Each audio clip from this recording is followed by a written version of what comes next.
ওয়ালাইকুম রহমতুল্লাহি ওয়া বারাকাতুহু। বিসমিল্লাহির রহমানির রহিম।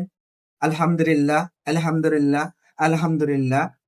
আজকে যে বিষয়টা নিয়ে আপনাদের সামনে উপস্থাপন করতে যাচ্ছি সে বিষয়টা হচ্ছে খুবই গুরুত্বপূর্ণ বিষয়। খুব মনোযোগ সহকারে এই ভিডিওটা দেখবেন। আশা করি সবাই উপলব্ধি হবে। তো আজকে যে বিষয়টা নিয়ে আমরা আলোচনা করবো সে বিষয়টা হচ্ছে যে সকল অপরাধ করলে অপরাধ বলে গণ্য করা হবে না, বা যে সকল অপরাধ করতে গিয়ে যদি কোনো ব্যক্তির মৃত্যু হয় সেক্ষেত্রেও কি অপরাধ বলে গণ্য করা হবে না। তো আসলে আমরা আইনের মাধ্যমে জেনে নেই। প্রথমে দণ্ডবিধি আইনে ৮০ ধারা বলা আছে, আইনানুগত কাজ করতে গিয়ে দুর্ঘটনাবশত যদি কোনো অপরাধ ঘটে সেক্ষেত্রে কি হবে, এটা অপরাধ বলে গণ্য করা হবে না। আইনানুগত ভাবে কাজ করতে গিয়ে যদি দুর্ঘটনাবশত কোনো অপরাধ হয় সেক্ষেত্রে কি হবে, অপরাধ বলে গণ্য করা হবে না। যেমন প্রত্যেকটা ধারার ক্ষেত্রে আমি একটা উদাহরণ দেবো যাতে আপনারা সুন্দরভাবে বুঝতে পারেন। প্রথমে আইনানুগত কাজ বলতে কি বোঝায়? আইনানুগত কাজ বলতে যে কাজটা আপনার বৈধ বা আইনাগত অধিকার আছে, বা যে কাজটা করার আপনার অধিকার আছে বা বৈধ। যেমন আপনি আপনার বাড়িতে একটি গাছ কাটতেছেন কুড়াল দিয়ে, বা রাস্তার পাশে, বা যে কোনো কাজই হতে পারে যে কাজটা আপনার আইনগত অধিকার আছে। যেমন একটা রাস্তার পাশে একটা গাছ কাটতেছেন, গাছ কাটার সময় দেখা গেছে হঠাৎ করে আপনার কুড়ালের লোহার অংশটুকু ছিটকে গিয়ে পড়ে কি হয়েছে, কোনো ব্যক্তির গুরুতর ভাবে আঘাত হয়েছে বা উক্ত ব্যক্তির মৃত্যু হয়ে গেছে, সেক্ষেত্রে কি হবে, আপনার অপরাধ বলে গণ্য করা হবে না। কারণ আপনি তাকে মারার কোনো ইচ্ছা ছিল না বা পূর্ব কোনো পরিকল্পিত ছিল না, বা আপনি আপনার আইনগত ভাবে কাজটা করতেছিলেন। হঠাৎ করে সে ব্যক্তি রাস্তা দিয়ে যেতে যাচ্ছিল, যাওয়ার সময় কি হয়েছে, আপনি যে সময় গাছ কাটতেছিলেন হঠাৎ করে কুড়ালের লোহার অংশটুকু ছিটকে গিয়ে উক্ত ব্যক্তি ক্ষতিগ্রস্ত হয়, সেক্ষেত্রে কি হবে, আপনার অপরাধী বলে গণ্য করা হবে না।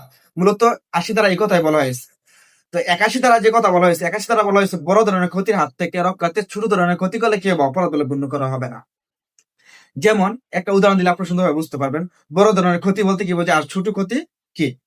বড় ধরনের ক্ষতি বলতে এই ক্ষতিকে বোঝায়, যেমন আপনার একটা বাসের মাঝে যাত্রী আছে ৯০-৮০ জন, সেক্ষেত্রে যাত্রীবাহী বাসটি আপনি চলন্ত অবস্থায় রাস্তা দিয়ে যাওয়ার সময় উল্টা পাশ থেকে একটা সিএনজি হঠাৎ করে বাসের সামনাসামনি হয়ে যায়, সেক্ষেত্রে আপনি যদি হার্ড ব্রেক ধরেন বা গাড়িটা নিয়ন্ত্রণ করতে চান, সেক্ষেত্রে দেখা গেছে কি আপনার যে ৮০-৭০ জন যাত্রী আছে তাদের কি হতে পারে, বড় ধরনের ক্ষতি হতে পারে বা তাদের মৃত্যুর ঝুঁকি থাকতে পারে। সেক্ষেত্রে আপনি ওই সিএনজির মাঝে যেহেতু ২-৩ জন যাত্রী থাকতে পারে, ৫ জন যাত্রীও থাকতে পারে, সেক্ষেত্রে উক্ত সিএনজির ক্ষতি সাধন করে আপনি উক্ত বাসটিকে নিয়ন্ত্রণ করে নিয়ে যেতে পারবেন। কারণ যদি আপনি সিএনজিকে বাঁচাতে যান সেক্ষেত্রে কি হতে পারে, আপনার এই ৮০ জন যাত্রীর প্রাণও যেতে পারে। সেক্ষেত্রে আপনি ওই বাসটি কি মানে বাসটি বাঁচাতে গিয়ে কি করতে পারেন, উক্ত সিএনজির ক্ষতি করতে পারেন। সেক্ষেত্রে যদি সিএনজির ক্ষতি করতে গিয়ে যদি সিএনজির থাকা অবস্থায় কোনো ব্যক্তি মারা যায়, সেক্ষেত্রেও কি আপনার অপরাধ বলে গণ্য করা হবে না। মূলত এই কথাই বোঝানো হয়েছে, একজন ব্যক্তিকে রক্ষার্থে আপনি না ৮০ জন ব্যক্তিকে রক্ষার্থে একজন ব্যক্তির ক্ষতি করলে কি হবে, এটা অপরাধ বলে গণ্য করা হবে না। মূলত এটা এই কথাই বলা হয়েছে ৮১ দ্বারা। মূলত এটা আপনার পরিস্থিতি বলতে, মানে পরিস্থিতি যদি আপনি পড়ে যান, এরকম দুর্ঘটনা যদি পড়ে যান, সেক্ষেত্রে আপনি এই উদ্যোগ নিলে কি হবে, আপনার অপরাধ বলে গণ্য করা হবে না। মূলত ৮১ দ্বারা এই কথা বলা হয়েছে। ৮২ দ্বারা বলা হয়েছে ৯ বছরের কম বয়স্ক শিশু কর্তৃক কোনো কাজে কি অপরাধ বলে গণ্য করা হবে না। ৯ বছরের শিশু বলতে কি? ৯ বছরের শিশু বলতে আপনার যারা শিশু, যাদের বোধ শক্তি কম, যাদের জ্ঞান বুদ্ধি এখনো হয়নি, তাদেরকে শিশু বলা হয়। শিশু দ্বারা কোন কাজে, সেক্ষেত্রে যদি শিশু যদি একজন মানুষের মৃত্যু ঘটায় ফেলে, সেক্ষেত্রে উক্ত শিশুটির কি অপরাধ বলে গণ্য হবে না। মূলত এই কথাই বলা হয়েছে ৮২ দ্বারা। ৮৩ দ্বারা বলা হয়েছে ৯ বছরের অধিক এবং ১২ বছরের কম বয়সী শিশু কর্তৃক দ্বারা কোন কাজে কি অপরাধ বলে গণ্য করা হবে না। সেক্ষেত্রে আপনাকে মাথায় রাখতে হবে শিশুটির যেন বুদ্ধির পরিপক্কতা না হয়, বা শিশুটির এখনো বিচার শক্তি বা রহিত রয়েছে। সেক্ষেত্রে যদি শিশুটি এরকম কোনো কাজ করে ফেলে, সেক্ষেত্রে তার অপরাধ বলে গণ্য করা হবে না। মূলত ৮৩ দ্বারা এই কথাই বলা হয়েছে। শিশুদের ক্ষেত্রে যদি তার বুদ্ধি হয়ে থাকে, সে কাজটি করলে সে জানে আগে থেকে যে ব্যক্তি মারা যাবে, সেক্ষেত্রে কিন্তু সে রেহাই পাবে না। কিন্তু সে যদি না জানে কাজটির ফলে এই অপরাধটা করার ফলে এই ক্ষতি হতে পারে, সেক্ষেত্রে সে বেঁচে যাবে, এই আইন থেকে রেহাই থেকে বেঁচে যাবে। মূলত এই কথাই বলা হয়েছে ৮৩ দ্বারা। ৮৪ দ্বারা বলা হয়েছে আপনার অপ্রকৃতিগ্রস্ত ব্যক্তি বা পাগল ব্যক্তির দ্বারা কর্তৃক কোনো কাজে কি অপরাধ বলে গণ্য হবে না। এটা আমরা সবাই জানি মূলত, কিন্তু প্রপারলি জানি না, আমরা পুরোপুরি সবাই জানি না। অপ্রকৃতিগ্রস্ত বা পাগল ব্যক্তি দ্বারা কর্তৃক কোনো কাজে কি হয়, অপরাধ বলে গণ্য করা হবে না। ৮৪ দ্বারা বলা আছে।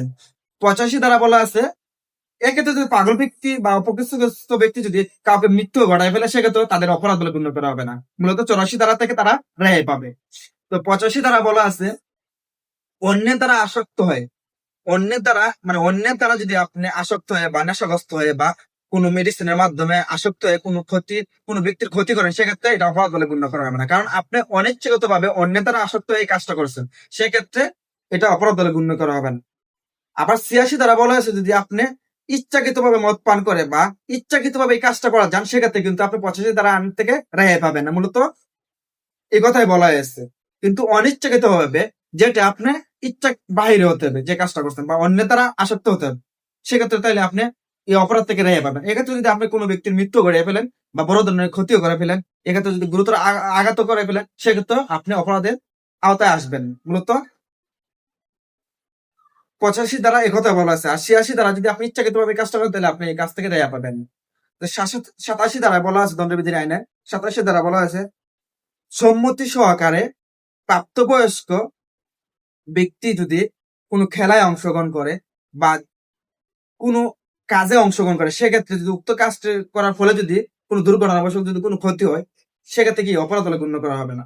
যেমন আপনি 18 বছর হয়েছে আপনার, তা আপনি আর আমি দুইজনে মিলে সম্মতি, আমারও 18 বছর হয়েছে, সেক্ষেত্রে আমরা দুইজনে যদি সম্মতি সহকারে আমাদের ইচ্ছা আছে বা আমাদের অনুমতি আছে, কারো ক্ষতি করার ইচ্ছা নাই বা কারো মৃত্যু ঘটাবার কোনো ইচ্ছা নাই, বা আপনিও আমার মৃত্যু ঘটাবার ইচ্ছা নাই বা আমিও আপনার মৃত্যু ঘটাবার কোনো ইচ্ছা নাই, বা আপনার কোনো গুরুতর আঘাতের করার ইচ্ছা নাই, আমরা শুধু জাস্ট সম্মতি সহকারে একটা কাজ করতে যাচ্ছি। যেমন যে কাজটা যেমন ধরেন আমরা খেলাধুলা করতে যাচ্ছি, ধরেন আপনার ক্রিকেট খেলতেছি বা কাবাডি খেলতেছি বা ফুটবল খেলতেছি অথবা আমরা সাঁতার কাটতেছি এরকম বা দূর প্রতিযোগিতা করতেছে, এরকম অবস্থা যদি কোনো ব্যক্তির দুর্ঘটনাবশত কোনো ক্ষতি হয় বা সে ব্যক্তি মারা যায় সেক্ষেত্রে কিন্তু কারো অপরাধ হবে না, কারণ আমরা সম্মতি সহকারে এই কাজটা করতে গেছিলাম।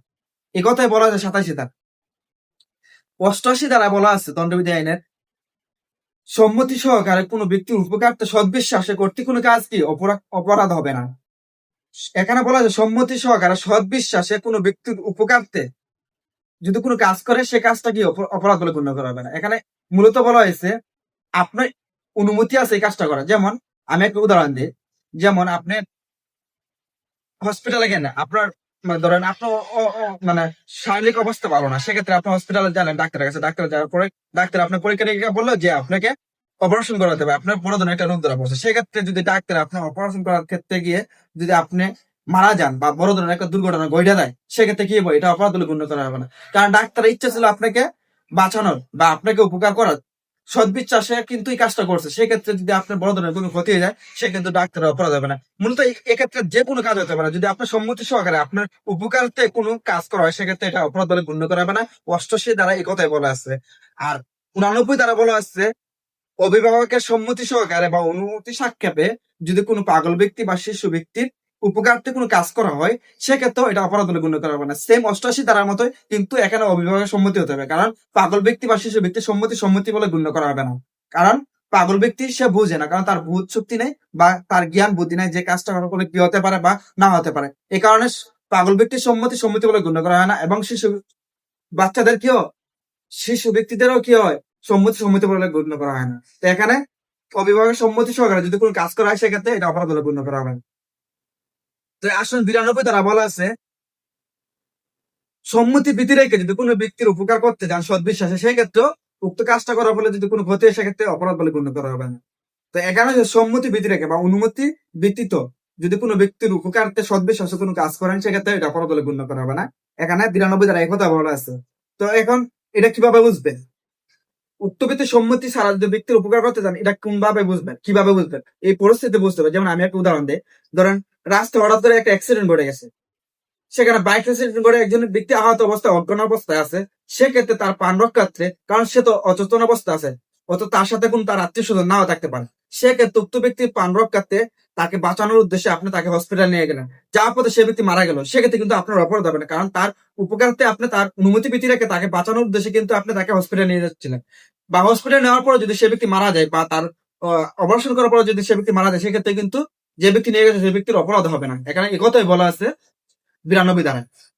তো ৯৩ ধারা মানে সৎ বিশ্বাসে যোগাযোগ করতে গিয়ে যদি কোনো ব্যক্তির উপকারতে সেই ব্যক্তির ক্ষতি হয় সেক্ষেত্রে কি অপরাধ বলে গণ্য করা হবে না। দণ্ডবিধি আইনে ৯৩ ধারায় বলা আছে কোনো ব্যক্তির উপকার করতে গিয়ে যদি সৎ বিশ্বাসে বা সৎ বিশ্বাসে যোগাযোগ করতে গিয়ে যদি কোনো অপরাধ হয় বা ক্ষতি হয় সেক্ষেত্রে এটা অপরাধ বলে গণ্য করা হবে না। যেমন আপনি ডাক্তারের কাছে গেলেন, ডাক্তারের কাছে যাওয়ার পরে আপনার ডাক্তার পরীক্ষা নিরীক্ষা করার পরে বললো আপনার ব্লাড ক্যান্সার হয়েছে বা আপনি আর ২ মাস বা ১ মাস বেঁচে থাকতে পারেন বা বেঁচে থাকার সম্ভাবনা আছে। সেক্ষেত্রে যদি আপনার শোনার পর যদি আপনার কোনো ধরনের বড় ধরনের ক্ষতি হয়, সেক্ষেত্রে যদি আপনার ক্ষতি একটা হয়ে যায়, সেক্ষেত্রে কি ডাক্তারের অপরাধ হবে না, কারণ ডাক্তার আপনার উপকারার্থে আপনাকে বলছে যাতে আপনি জানতে পারেন আপনার রোগের সম্পর্কে। সেক্ষেত্রে কি এটা অপরাধ বলে গণ্য করা হবে না। তো সবচেয়ে বড় মোস্ট ইম্পর্টেন্ট একটা ধারা হচ্ছে 94 ধারা। এটা সবচেয়ে গুরুত্বপূর্ণ, মানে ব্যতিক্রম ধারার মধ্যে এই 94 ধারাটা সবচেয়ে মানে গুরুত্বপূর্ণ ধারা। এখানে বলা আছে, খুন এবং রাষ্ট্রের বিরুদ্ধে যুদ্ধ ব্যতীত যদি কোনো ব্যক্তি আপনাকে জোরপূর্বক ভয়ভীতি বা প্রলোভন বা গুরুতর আঘাত বা মৃত্যুর ভয় দেখিয়ে কোনো কাজ করতে বাধ্য করে, সেক্ষেত্রে উক্ত কাজটি করার ফলে কি হবে, আপনার অপরাধ বলে গণ্য করা হবে না। কিন্তু মাথায় রাখতে হবে, খুন এবং রাষ্ট্রের বিরুদ্ধে যুদ্ধ বিধিত হতে হবে। যে কাজটা করতে যাবেন কিন্তু রাষ্ট্রের বিরুদ্ধে যুদ্ধ বিধিত এবং খুন বিধিত হবে। যে অন্য যে কোনো কাজ করেন সেটা কি হবে, অপরাধ বলে গণ্য করা হবে না, কারণ আপনি বিপদে পড়ে গেছেন। যদি আপনি এই কাজটা না করেন, সেক্ষেত্রে কি হতে পারে, আপনার গুরুতর আঘাত হওয়ার সম্ভাবনা থাকতে পারে বা আপনার মৃত্যু হওয়ার সম্ভাবনা থাকতে পারে। কারণ আপনি তো এই কাজটা ইচ্ছাকৃত ভাবে করতেছেন না, আপনি অন্যের দ্বারা, কারণ অন্য আপনাকে জোরপূর্বক ভাবে মানে এই কাজটা করতে বাধ্য করছে, সেক্ষেত্রে কি হয়, আপনি অপরাধ বলে গণ্য করা হবেন। তো সর্বশেষ যে ধারাটা 95 ধারা বলা আছে, সামান্য অপরাধ অপরাধ বলে গণ্য করা হবে না।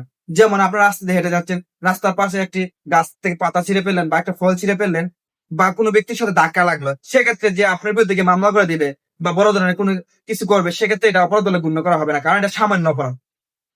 তো মূলত আমার আজকের বিষয়টা হচ্ছিল, যে সকল অপরাধ করলে অপরাধ বলে গণ্য করা হবে না। তো আশা করি কতটুকু উপস্থাপন করতে পারছি, আমি নতুন ভিডিও তৈরি করতেছি, জানো কতটুকু ভালো দিতে পারবো। আশা করি যদি সবাই আমাকে সাপোর্ট করেন, তো তাহলে পরবর্তী যে ভিডিওগুলো দেওয়া হবে, আশা করি সুন্দরভাবে ভিডিওগুলো উপস্থাপন করব এবং প্রতিনিয়ত সুন্দর সুন্দর ভিডিও পেতে বা গুরুত্বপূর্ণ ভিডিও পেতে আমাকে সাপোর্ট করবেন। তো ভালো থাকেন সবাই। ওকে, আসসালামু আলাইকুম।